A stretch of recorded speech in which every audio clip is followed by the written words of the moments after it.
Take a close look at the new T120 and the lineage is quite apparent. There's a tasteful and well-balanced amount of chrome scattered all over the motorcycle. It still has that nice round headlight with an added Triumph logo over the bulb reflector. It also comes with a rather interesting LED daytime running light that forms a U-shape inside the bottom contour of the headlight. Not exactly retro, but it looks great, albeit a little unfinished. The metal front mud guard is held firmly in place by a sturdy metal bracket that displays an embossed Triumph logo. And staying true to the original T120 from the 60s and 70s, there's also an 18-inch trim up front with wire spoke wheels, followed by a 17-inch one at the rear. Swing a leg over the saddle and you're greeted by a modern version of a retro instrument cluster. There are the signature large twin analog dials for a speedometer and tachometer that fit snugly within a brushed metal bracket that looks ever so pleasing. The dials also contain telltale lights for ABS, Triumph traction control, TTC, engine warning and low oil. There are digital displays on the dials for the odometer, 2 trip meters, a fuel gauge, fuel consumption and distance to empty. This is one of the features a classic bike purist would probably shrug off, but there's no arguing with convenience. There's also a nicely tucked away USB charging socket under the seat that would simply add to that argument. On to the design highlight of the T120, the bulbous metal tank looks just scrumptious. It's well sculpted and houses recesses with rubber pads for your knees. It doesn't scream for attention, it just sits there in all its authenticity, with the nice, chunky chrome Triumph logo. The fuel injectors on the other hand have been well shrouded to appear like the older, round slide carburetors. But I doubt this would fool our aforementioned purists. The seat is properly reminiscent of the 60s, it's a long, flattish seat that gives you ample space to move around and should be pretty comfortable on longer rides. This ends in a pretty thick, metal grab rail that really fits in well with the whole retro look. And let's not forget the twin P-shooter exhausts that look exactly like they did in the 60s. The all-new 1200cc, liquid-cooled, parallel twin engine is nothing short of a gem.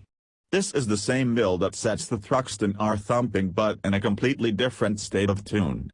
The T120 gets the high torque, height, version, while the Thruxton R gets the high power, HP, version.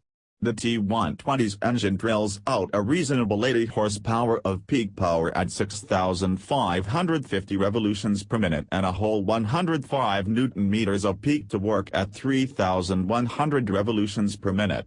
What this does translate to, is plenty of pulling power in every gear and a rather linear power delivery. But this is something that can really throw you off guard.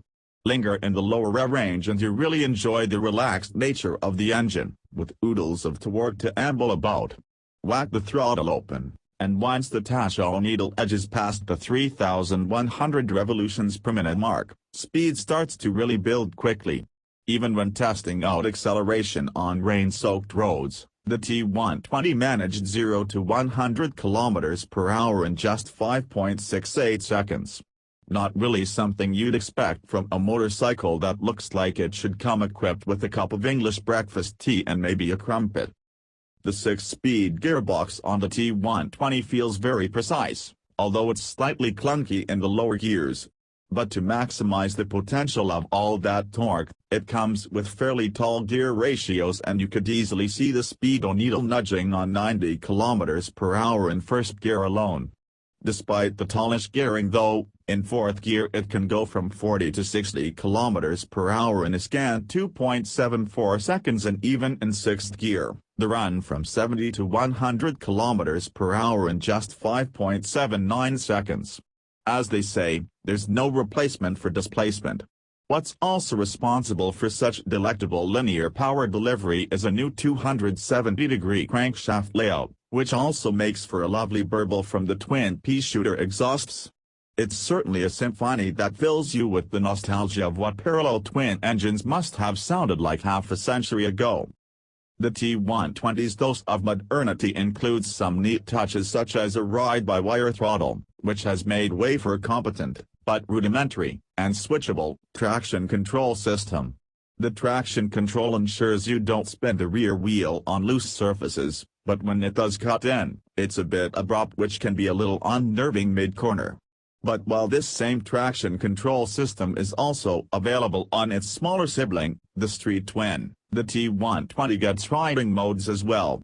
Granted that there are only two modes, road and rain, and they aren't as nuanced as what you get on modern sport bikes. You'll be glad to have the lowered throttle responsive rain mode when riding in the wet. We honestly weren't expecting the massive 1,200cc motor to deliver great fuel efficiency figures, so you can imagine how surprised we were when our city run showed a mileage figure of 20.2 kpl, which ended up going to a whopping 27 kpl on the highway.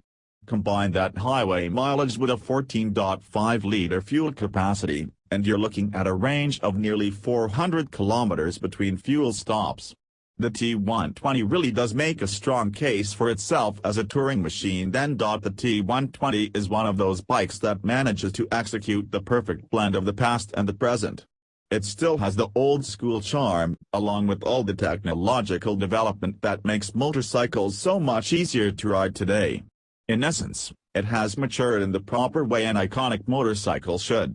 It's great fun to ride, it can engage in light commuting as well as touring, and it has an absolute bomber of an engine. Above all, it looks as cool as ever. And with a price tag of Rs 8.70 lakh, ex-showroom Delhi, the Triumph T120 really is a lovely motorcycle. Who knows, maybe just like its predecessors, this one could still be standing half a century later.